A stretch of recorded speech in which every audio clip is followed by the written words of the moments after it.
Très graves se sont produits sur l'île d'Ouvéa la nuit dernière. 3 gendarmes ont été tués, 27 autres gendarmes sont retenus actuellement en otage dans la brousse. Analyse et commentaires dans quelques instants avec nos envoyés spéciaux.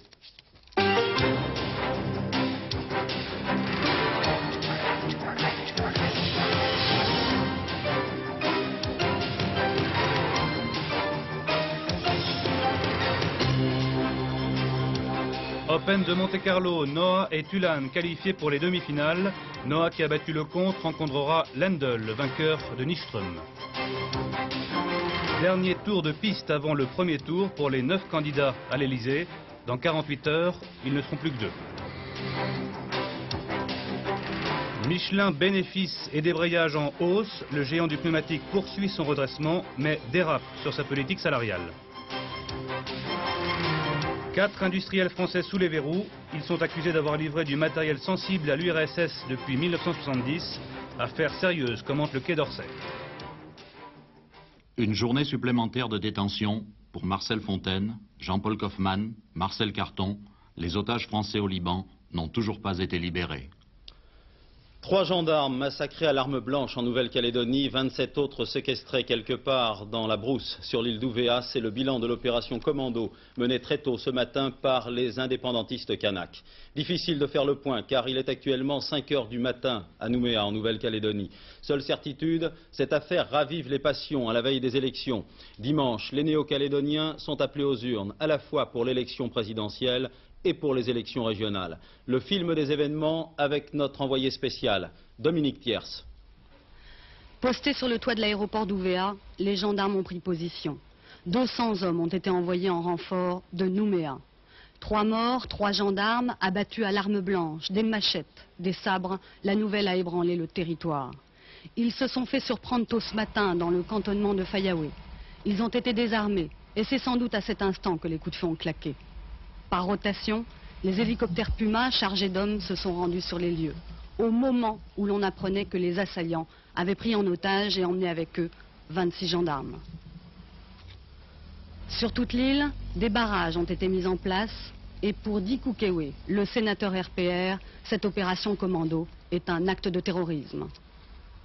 Je crois qu'il est important que tous les Français condamnent ardemment le terrorisme qui se fait en Nouvelle-Calédonie à travers le FLNKS. Car ce ne sont pas des actions d'hommes libres, ce sont des actions de sauvagerie. Côté indépendantiste, une seule affirmation, c'était prévisible. Dans ma tribu, à moi, il y a des gens, beaucoup de jeunes qui disent maintenant, avec des vieux, que mourir c'est vivre. Et il faut absolument qu'on installe le dialogue. Et M. Ponce, il a une grande responsabilité dans tout ça. Il a voulu dire que les Kanaks n'existent pas, que nous ne sommes pas le peuple indigène. On ne dit pas ça à des peuples agricoles comme nous, là, que nous ne sommes pas liés à la terre. Ça va continuer. Vous êtes inquiet pour ce qui pourrait se passer dans les jours qui viennent? Mais nous tous, on est là, on sait qu'on va crever.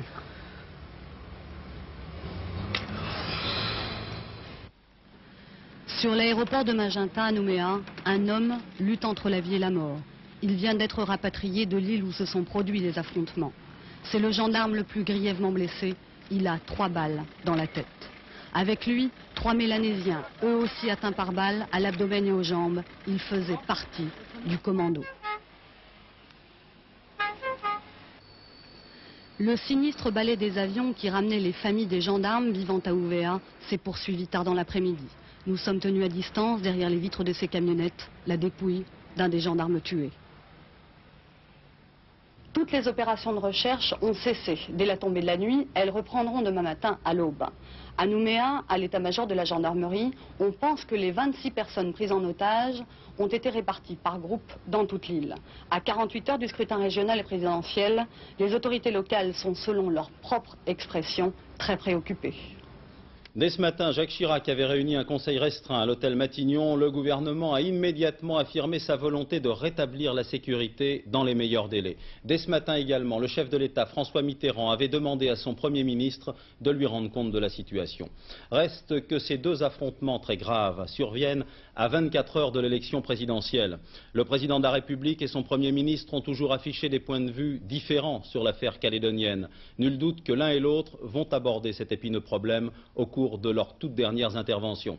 Pour Jacques Chirac, c'est chose faite. Il était tout à l'heure l'invité du forum RTL Le Monde. Ce n'est pas un hasard si ces événements surviennent à moins de 3 jours de l'élection présidentielle. Et je regrette que, hélas, les extrémistes, et je répète, les terroristes, aient reçu d'abord de l'extérieur et de pays étrangers une aide que nous connaissons, qu'hélas nous n'avons pas pu maîtriser, mais qui leur a été fort utile, et qui vient, vous le savez, de certains pays spécialisés dans l'aide au terrorisme international.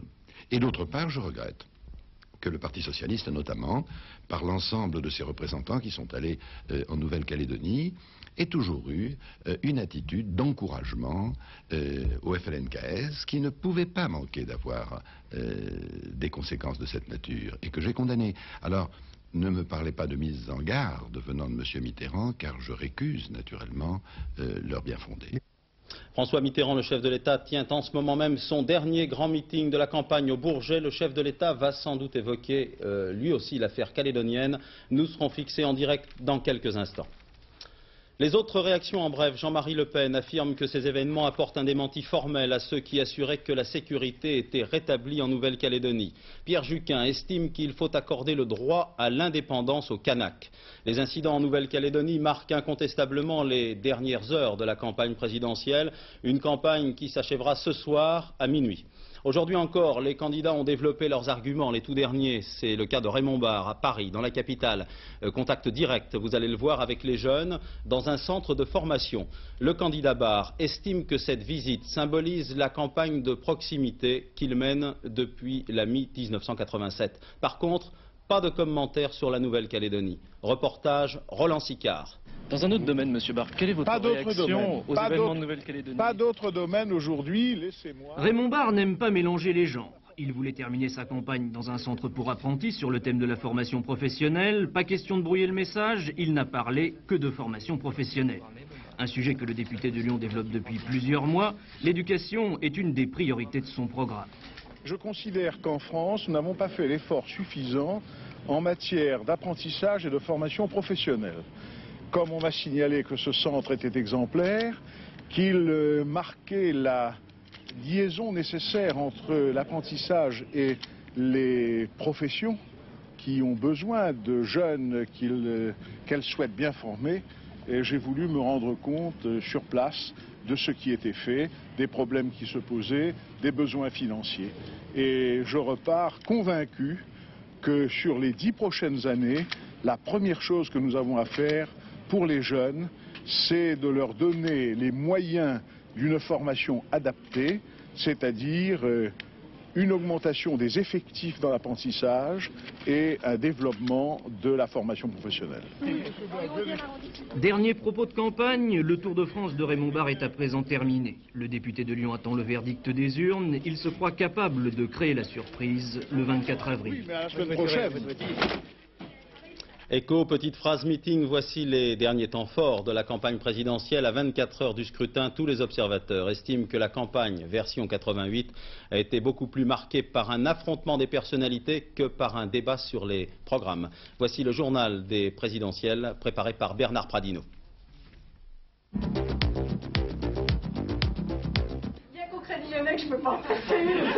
Pause café tout à l'heure pour Arlette Laguillet avec ses camarades, membres du comité de soutien au Crédit Lyonnais. À 48 heures du scrutin, l'égérie des travailleurs poursuit son rêve, obtenir 5% des voix. Cela marque l'opinion publique. Il faudrait que nous doublions le score que j'avais fait en 81. Je crois qu'effectivement, si nous atteignions les 5%, ça marquerait, ça prouverait qu'il y a un courant extrême, à l'extrême gauche, parmi le camp des travailleurs, et ce serait important.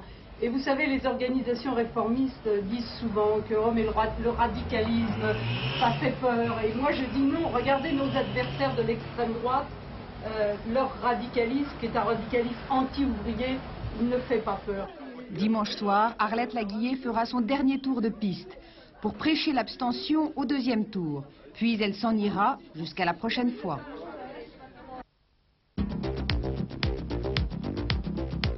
Il n'y aura surtout pas de débat sur le bilan. Et pour cause, puisque les deux qui se sont présélectionnés en quelque sorte, à moins que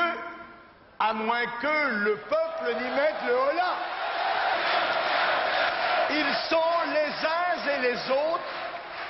les uns et les autres, les comparses de la même connivence. En effet, la cohabitation a ses règles. Elle a eu le mérite de révéler au pays qu'il était possible à des gens qui théoriquement pensent exactement l'inverse les uns les autres, de faire une politique commune. Je dis tous les jours que si on ne reconnaît pas l'indépendance, qui est le droit des Kanaks, et que si on ne construit pas sur cette base une communauté de vie possible en Nouvelle-Calédonie, un drame va se produire, le sang va couler. Il faut absolument éviter ce drame en reconnaissant le droit des Kanaks à l'indépendance. Et là, je puis vous annoncer que David Assouline, Kaïssa Titous et moi-même avons nos billets d'avion. Nous partons le 28 avril pour la Nouvelle-Calédonie. Concernant la Nouvelle-Calédonie, je ne suis pas non plus surpris. J'ai averti le gouvernement, les gouvernements, je dirais, depuis le début. J'ai dit qu'on n'a pas tenu les promesses qu'on avait faites au peuple kanak. On lui avait promis de lui donner le droit à la décolonisation, alors qu'on continue à le spolier, à le priver de terre, à le priver de droits, à le priver de formation. Eh bien, ceux qui ont semé le vent récoltent la tempête.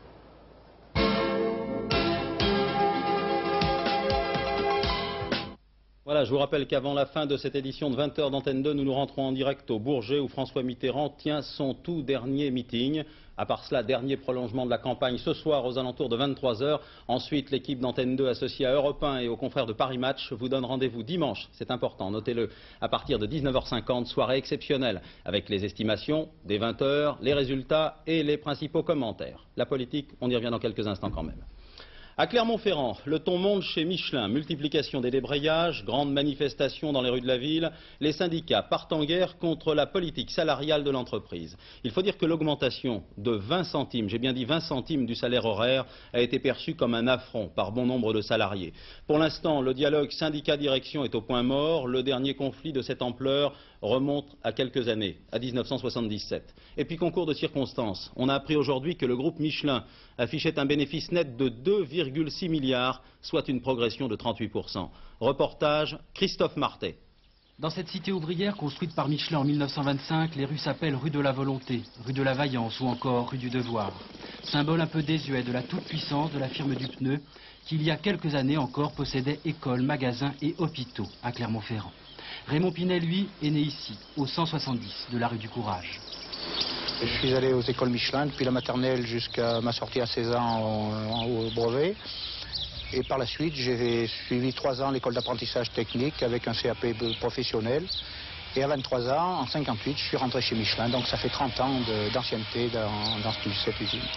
Et quel est votre salaire aujourd'hui? Mon salaire est de 6 080 francs net par mois. C'est pour une revalorisation des salaires jugés nettement insuffisants que plusieurs milliers d'ouvriers ont débrayé chaque jour de cette semaine.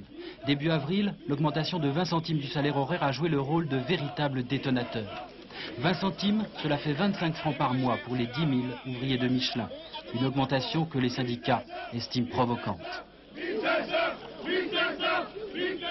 Je crois que ça a été pris dans tous les ateliers, et là aujourd'hui le mouvement le montre, comme une gifle que les travailleurs ont reçue. C'était porter une atteinte à leur dignité de travailleurs. Et ça, je crois que les travailleurs ne peuvent pas l'accepter. Si au chapitre des revendications, l'accord n'est pas total entre les organisations syndicales, toutes réclament l'ouverture immédiate de négociations. La direction de Michelin n'y semble pas disposée pour l'instant. Les salaires augmenteront dans l'entreprise de 3,8% en 1988. La volonté de la direction, c'est de faire tout ce qui est possible vraiment tout ce qui est possible pour le personnel, mais à condition que cela ne remette pas en cause l'équilibre de l'entreprise. À l'heure où pour la première fois depuis 7 ans, Michelin renoue avec les bénéfices, les salariés semblent décidés à profiter eux aussi de cette amélioration. Déjà, des débrayages sont prévus pour la semaine prochaine. Plein feu à nouveau sur la campagne électorale et retour au Bourget où François Mitterrand tient ce soir le dernier grand meeting de sa campagne. Le candidat Mitterrand a longuement évoqué les affrontements très graves qui se sont déroulés la nuit dernière en Nouvelle-Calédonie. Nous allons tout de suite au Bourget. Réunir un plateau de stars, c'est difficile. Faire attendre ces stars 2 heures avant le début d'un meeting, c'est encore plus difficile. Et pourtant, tout ce beau monde a sagement patienté en se faisant des bisous sous le chapiteau du Bourget où l'on attendait plus de 40 000 personnes.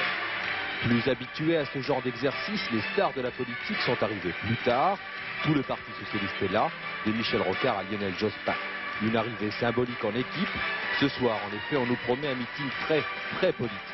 Tout d'abord parce que cette réunion est la dernière avant le premier tour. Ensuite parce que l'actualité va bien évidemment amener le président candidat à parler des événements de Nouvelle-Calédonie. La Nouvelle-Calédonie, un thème sur lequel François Mitterrand a toujours été particulièrement sensible.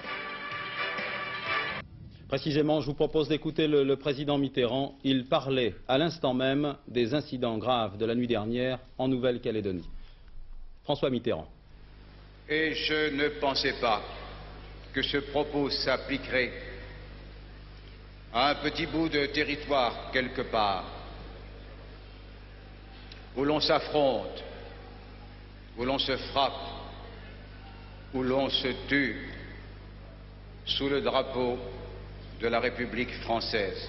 Je vous demande de ne rien dire, si vous voulez bien m'écouter. M'entendront-ils là-bas? Et les uns et les autres, m'entendront-ils? La distance est si grande, et pas seulement celle des milliers de kilomètres, mais la distance est si grande des esprits et des cœurs. La distance est si grande qui sépare des groupes, des collectivités, des voisins, qui sépare des hommes et des femmes, que j'ai pour charge avant tout autre. Voilà, c'était en direct du Bourget. Nous y reviendrons bien sûr dans notre dernière édition aux alentours de 23 h. Nous vous l'annoncions dès hier soir. 2 industriels français fabriquant des machines-outils ont été inculpés puis écroués pour avoir livré du matériel sensible à l'URSS. Les ventes, qui auraient commencé en 1970, se seraient poursuivies jusqu'en 1986, voire même 1987, en violation de la réglementation du COCOM, qui est un comité de contrôle créé par 16 pays occidentaux. Concrètement, les machines-outils vendues en URSS auraient permis aux soviétiques de fabriquer des hélices silencieuses pour les sous-marins. À Paris, le porte-parole du Quai d'Orsay qualifie cette affaire de très sérieuse. Explication de Maryse Manot. L'honneur perdu du général Chamouton. En prison depuis 2 jours, il est inculpé pour intelligence avec agent d'une puissance étrangère, comme 3 de ses collaborateurs. Et c'est d'ailleurs la DST, le contre-espionnage, qui est venu ici trouver les preuves de sa culpabilité. Dans cette entreprise, Forest Linné, qu'il dirigeait en 83. Fabricant de machines-outils, Forest Linné aurait livré certains de ses modèles les plus perfectionnés à l'URSS. Et c'est en partie grâce à ces machines que les soviétiques ont pu rendre plus silencieuses les hélices de leurs sous-marins. Or, ces machines figuraient sur la liste noire du COCOM. Ce comité, créé par 16 pays occidentaux, veut empêcher que les pays de l'Est détournent des technologies civiles à des fins militaires. Il établit donc une liste de matériel interdit à la vente dans ces pays-là. Un interdit que certaines entreprises transgressent. La firme japonaise Toshiba s'était fait surprendre l'été dernier, et c'est d'ailleurs en essayant de se disculper qu'elle avait dénoncé Forest Linné. En bref, pas de soubresaut à la Bourse de Paris à la veille du premier tour de l'élection présidentielle. En clôture, l'indicateur de tendance affichait plus 1,47%. C'est officiel, M. Balladur a autorisé aujourd'hui le groupe britannique Pearson à racheter le groupe de presse français Les Échos. Pearson édite notamment le prestigieux quotidien économique britannique Financial Times. Nouveau succès pour les avions Breguet d'Assaut. Dassault a signé aujourd'hui un contrat portant sur la vente de 20 Mirage 2000. Pour la Jordanie, l'équipement électronique sera fourni par Thomson CSF. Les autres télégrammes d'actualité avec Isabelle Staes. Retour triomphal au Koweït pour les 31 otages du Boeing détourné. Une cérémonie grandiose a accueilli les 24 passagers et 7 membres d'équipage. Libérés mercredi au 15e jour du détournement, 2 Koweïtiens avaient été exécutés par les preneurs d'otages. Fin peu banale du hold-up au Mexique, relâchant leurs 50 otages contre un véhicule blindé. Les gangsters ont distribué une part de leur butin sous les ovations de la foule, geste de gratitude envers les témoins qui avaient accusé les policiers d'être responsables de la fusillade qui avait fait 5 morts et 15 blessés.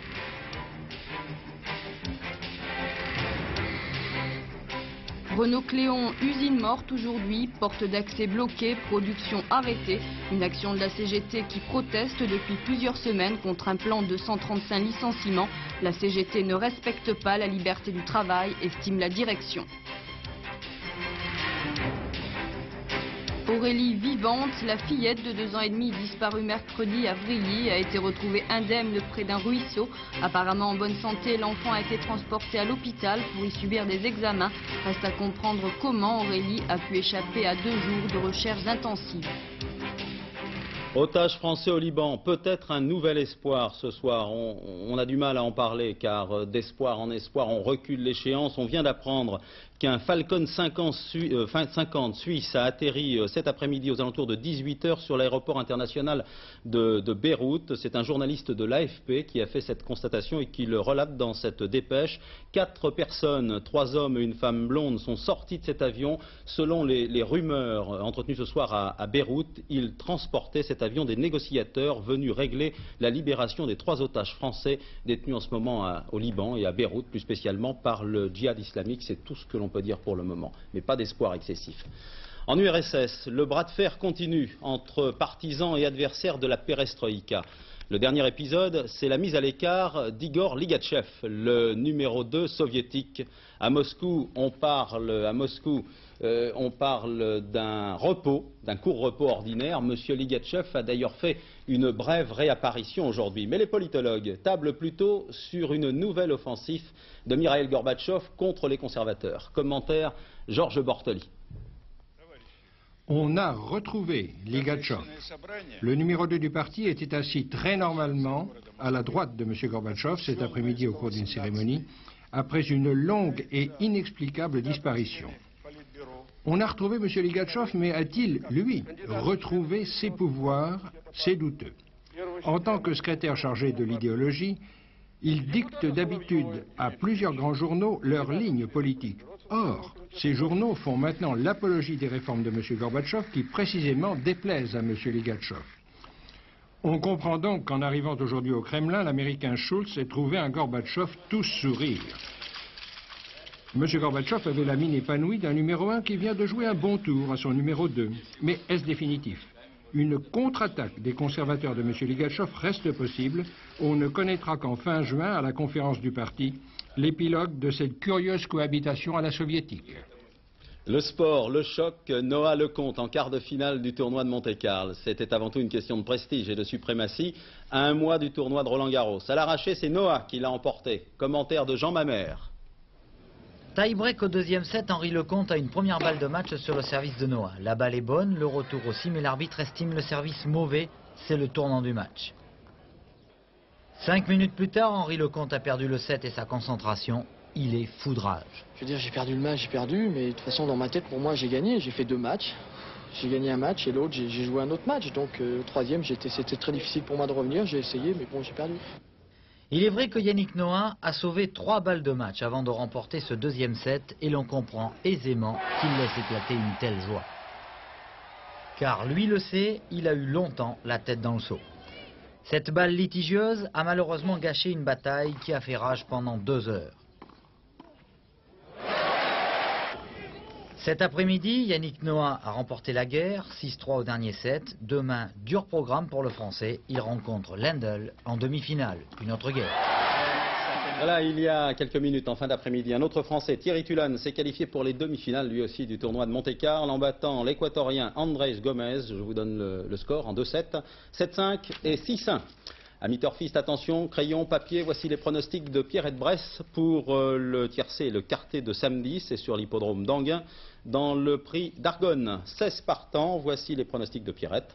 Le 16, le 9, le 7, le 15, le 14, l'As, le 8 et le 6, je répète. Le 16, le 9, le 7, le 15, le 14, l'As, le 8 et le 6. La souscription se poursuit autour de Saint-Thomas de Georges de la Tour. Je vous rappelle qu'il faut trouver 32 millions de francs pour que le chef-d'œuvre de la peinture française ne quitte pas le territoire français. La souscription s'achève le 30 avril prochain. Pour l'instant, 20 millions ont déjà été recueillis. Demain, le tableau commencera un tour de France. Le directeur des musées de France souhaite créer un déclic pour que les entreprises soutiennent le mécénat individuel. Jean-Claude Darigo. Si tu ne viens pas à de la Tour va venir à toi. 10 grandes villes de France vont donc pouvoir, après Paris, contempler la merveille et compléter la somme manquante en connaissance de cause.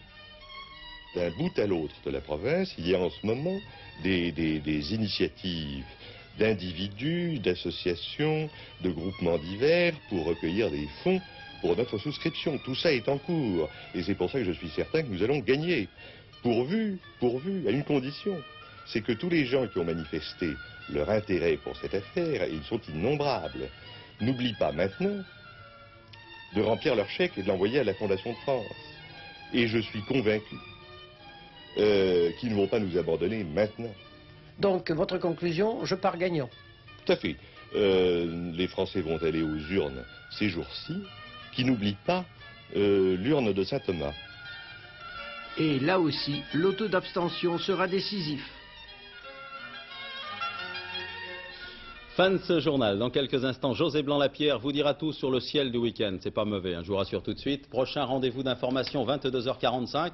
Le tout dernier journal sera présenté par Aubry Edler. Pour vos éditions du week-end, vous retrouverez Daniel Bilalian et Philippe Gassot. À lundi 20h. Merci de votre fidélité et bonsoir.